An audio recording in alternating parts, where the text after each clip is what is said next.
Morning students, today we are going to start 10th chapter of civics, law and social justice.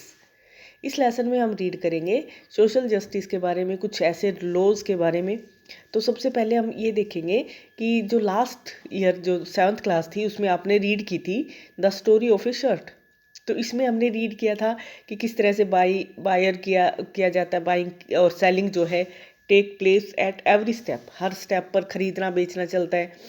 और इसमें इस shirt making में बहुत सारे वर्कर्स जो है इन्वॉल्व होते हैं, डायरेक्टली और इनडायरेक्टली जो प्रोडक्शन होता है शर्ट का उसमें इन्वॉल्व होते हैं। ठीक है, तो इरोड क्लॉथ मार्केट के बारे में हमने रीड किया था, गारमेंट एक्सपोर्टिंग फैक्ट्री के बारे में, और अनफेयर जो सिचुएशन होती है, कई बार एक्सप्लोटेशन होता है वर्कर्स का कि कम वेजेस में उनको काम करवाया जाता है। तो इस तरह की बहुत सारी एक्टिविटीज़ जो थी, ऐसी चीज़ें जो थी वो हमने रीड की थी।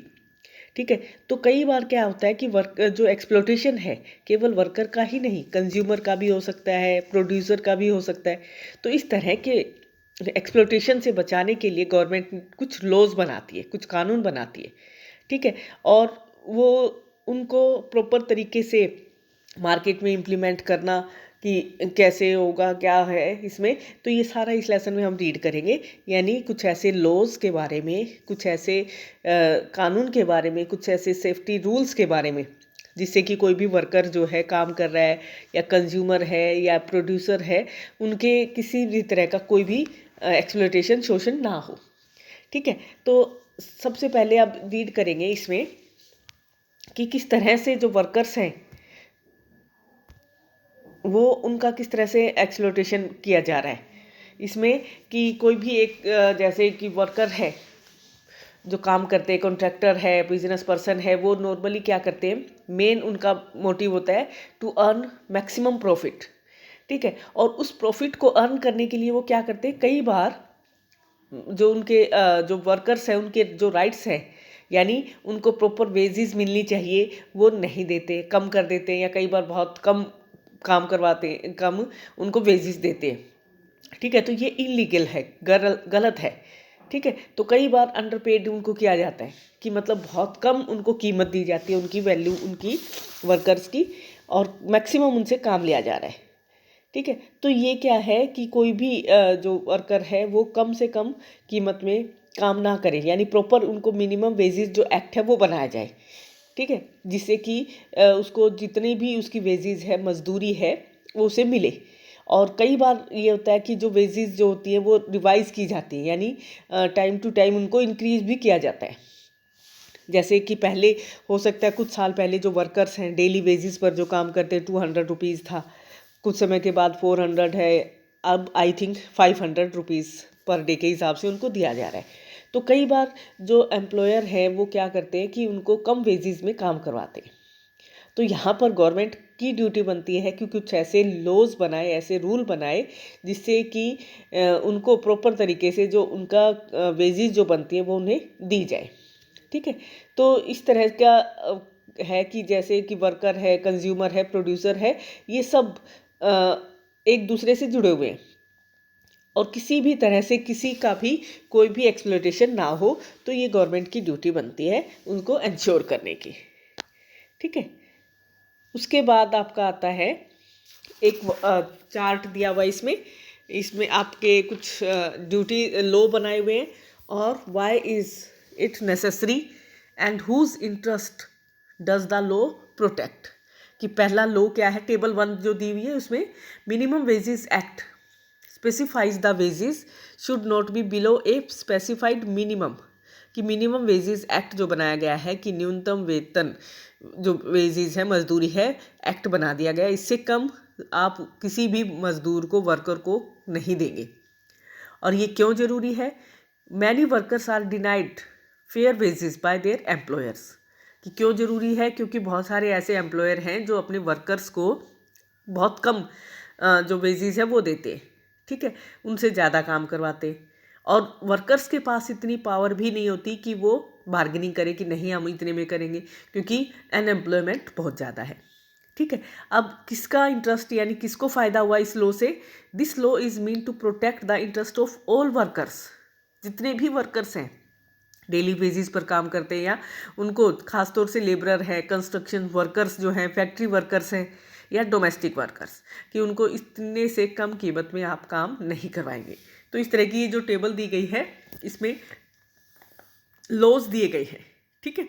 वाई इट इज़ नेसेसरी, ये कुछ ब्लैंक है, और whose interest does the law protect, कि किसका इंटरेस्ट है, किससे इस लॉ को फ़ायदा होता है। तो ये आप खुद करेंगे बेटा एक बार, ठीक है। उसके बाद आपका नेक्स्ट जो है उसमें क्या आता है कि केवल कानून बनाना ही इम्पोर्टेंट नहीं है, कि हमने मिनिमम वेजेस एक्ट जो है वो बना दिया, ठीक है। अब इसके बाद क्या है कि गवर्नमेंट को इंश्योर भी होना चाहिए कि उन लॉज को वो इम्प्लीमेंट करे। अगर इम्प्लीमेंट नहीं किया तो खाली कानून बनाने से कोई फ़ायदा नहीं होगा, ठीक है। कि एनफोर्समेंट ज़रूरी है। Enforcement becomes even more important when the law seeks to protect the weak from the strong। यानी अगर एनफोर्समेंट की है तो यानी उस कानून को बनाकर छोड़ दिया, उसको इम्प्लीमेंट नहीं किया, तो उसका फ़ायदा नहीं होगा, ठीक है। तो हर एक वर्कर्स को जो फेयर वेजेस है वो मिले, और गवर्नमेंट की ड्यूटी क्या है, रेगुलरली इंस्पेक्ट करे उन वर्क साइट को, कि जहाँ पर वो काम कर रहे हैं, कि क्या प्रॉपर तरीके से उनको वेजेस मिल रही है या नहीं मिल रही है। अगर इस तरह का चल रहा है कुछ भी, तो उनको जो पनिश किया जाना चाहिए, जो कानून को वायलेट कर रहे हैं, यानी उनका उल्लंघन कर रहे हैं, ठीक है। और when the workers are poor और powerless, the fear of losing future earning, ठीक है। मतलब कि वर्कर्स क्या है, वो कम कीमत में भी काम करने के लिए तैयार हो जाते हैं। क्यों? क्योंकि उनके पास काम नहीं है, इतनी पावर भी नहीं है, और बहुत पुअर भी होते हैं कि 500, अगर मिनिमम वेजेस एक्ट बनाया है, अगर उनको 500 नहीं मिल रहा तो 400 में या 300 में भी वो काम करने के लिए तैयार रहते हैं, ठीक है। तो इस तरह से जो रूल हैं वो प्रॉपर तरीके से इम्प्लीमेंट करने ज़रूरी हैं, एनफोर्स करना ज़रूरी है, ताकि हर एक वर्कर्स को जो उनकी मिनिमम वेजेस जो एक्ट है के अकॉर्डिंग उनको पैसा मिले, ठीक है।